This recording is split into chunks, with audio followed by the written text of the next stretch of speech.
Blessed risings, good afternoon or good evening, depending on where in the world you are tapping in from. You got to keep in mind that Keep It P podcast is a global show.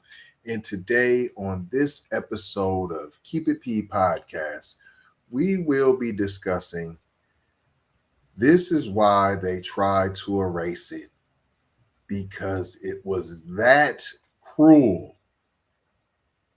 That's it, that's all. That's why the spoiled male mafia does not want these type of videos. They don't want this type of programming. They don't want this type of podcast because we won't let you forget. Not at all. What happened at McDonald 19 Elementary School in New Orleans, where three little foundational Black American girls walked into one of the first integrated schools in America and were met by mobs of angry white adults screaming, threatening, spitting, and raging at children. Did I mention they were children? And usually I make you wait till after I say what I got to say. But see, I need to go ahead and take a break. So what I'm going to do is let this is what you came here for. Fair use. Fair use. I usually am not a fan of Negro trauma porn, but see, they want to get rid of these images in these videos, in these interviews, so that you forget, so you stop fighting for what you are rightfully owed, and that is cut the check, reparations. Cut the check or hit the deck. You wouldn't send them back to... Oh, no. Where are they, McDonough or France? McDonough 19, and my little boy, he's in the room, Miss Myers' room with the three little niggas. I see. And you took your boy out the first day? The three little girls that woman was talking about were Leona Tate, Gail Etienne, and Tessie Prevost. Just days before that interview, the three girls had become the first Black students to integrate the all-white McDonald 19 Elementary School in New Orleans. And they each had to be escorted by armed U.S. Marshals because there was a very large, angry crowd. Now, I ain't gonna sit here and act like this was the best decision. This might have been the worst decision ever. But carry on. I won't interrupt it again.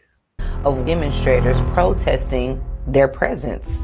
My mother telling me before we left the house, when the marshals arrived to pick us up, she said, when you get in the car, you sit to the back of that seat and don't put your face to the window. The street was just overwhelmed with people.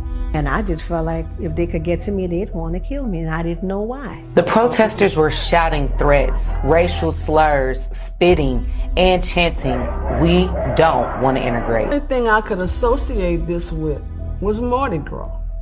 We got there, we got out the car, and my daddy said, "Give me your hand." He said, "I'm here."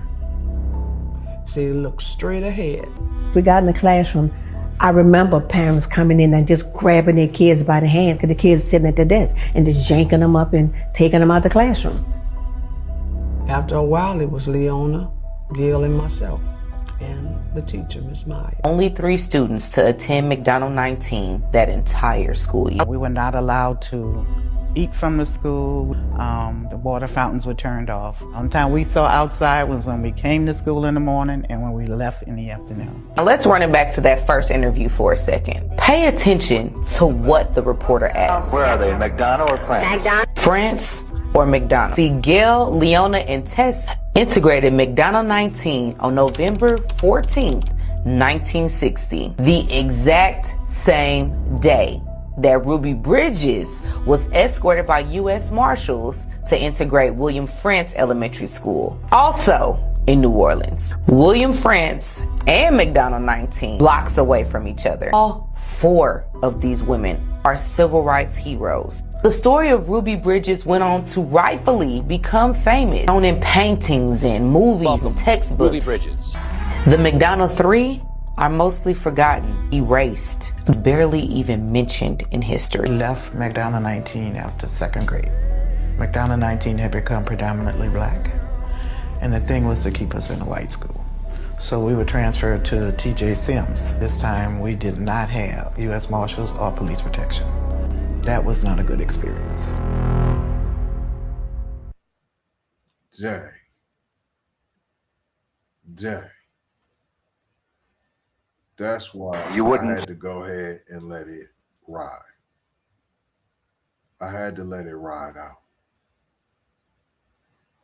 I had to. But you did see that those were grown-ups. And do you see how we're still talking about the trauma that they carried from that moment? You see them as adults. See, this is the part of the story that they want softened. This is the part they want forgotten. These are the stories they want erased. You know why? You want to know why? Do you want to know why? Because it shows exactly how bad it was. And remember, people, that's only 1960, right? We're not talking about theories. We're not talking about opinions.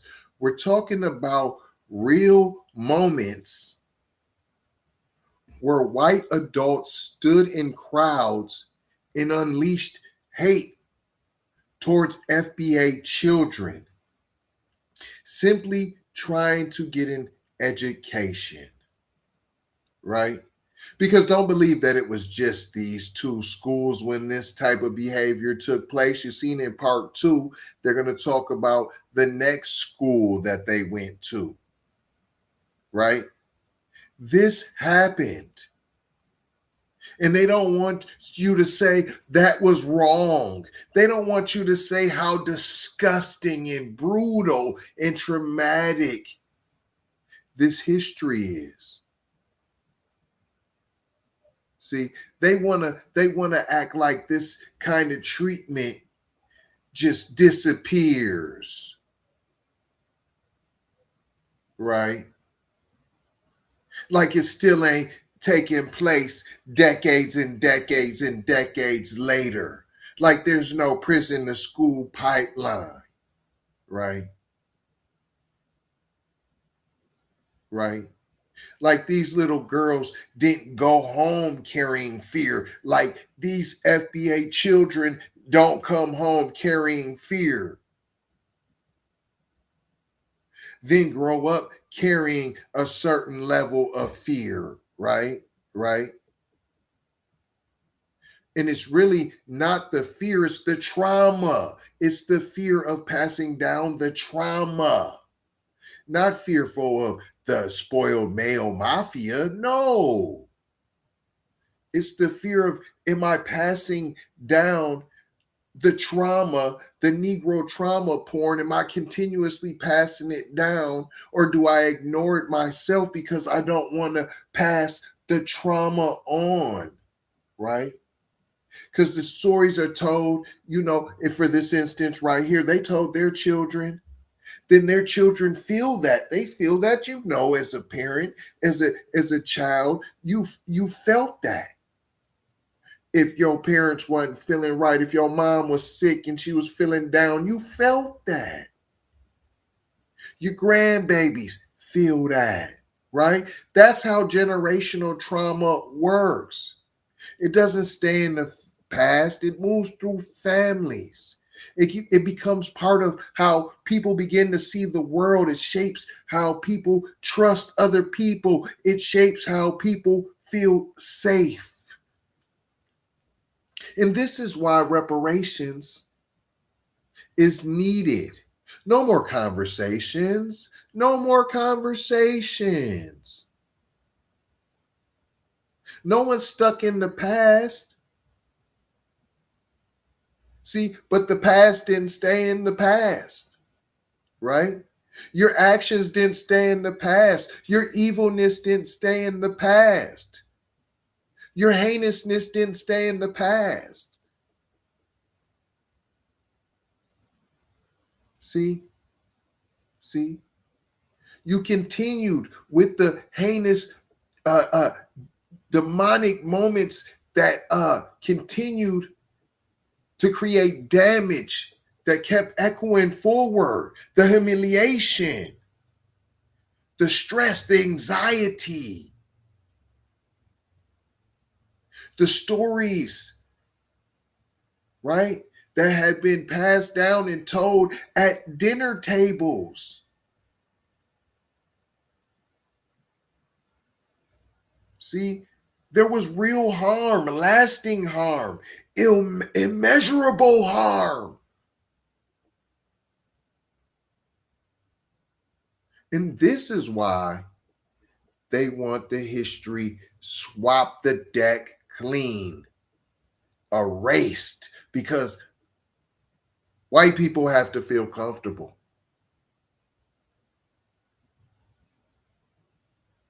See, because if you face it honestly, you have to admit, then you'd have to feel empathy for what FBA children have endured. See, you'd have to admit cruelty. You'd have to admit that you caused generational trauma that's had a lasting impact.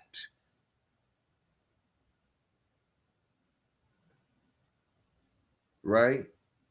Because if you admit that there was a lasting impact, then when we discuss reparations, when we talk reparations, when we demand reparations, it doesn't sound so unreasonable anymore, does it?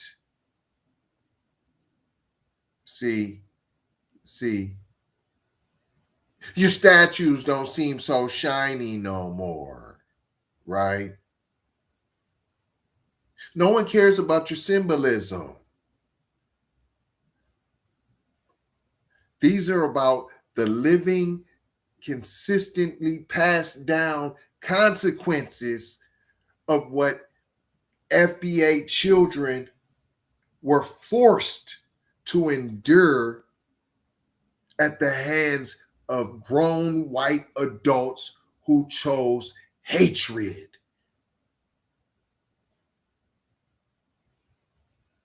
And trauma like that doesn't just disappear.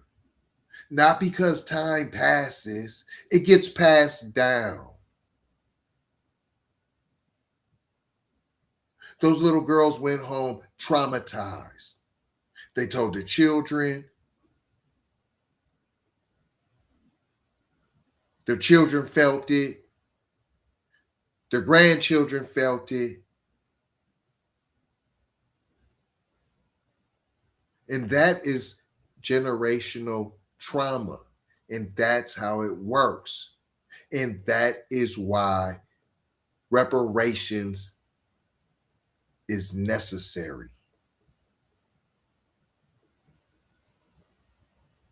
But I ain't gonna hold you. I'm just gonna mold you, fold you, and scold you about being off code. Gonna leave you with 4 words as we always do around this time. Subscribe for the vibe, like for the spike, comment your vomit, and share if you care, if you dare to get Black empowerment everywhere. We're on all of the platforms: Apple, Spotify, YouTube, Twitter, Instagram, TikTok, Snapchat, Facebook. Come and take a look. You might get hooked. Don't get shook by the fake Keep It P podcasts that are out there. And there are some. I'm telling you, don't get mistaken.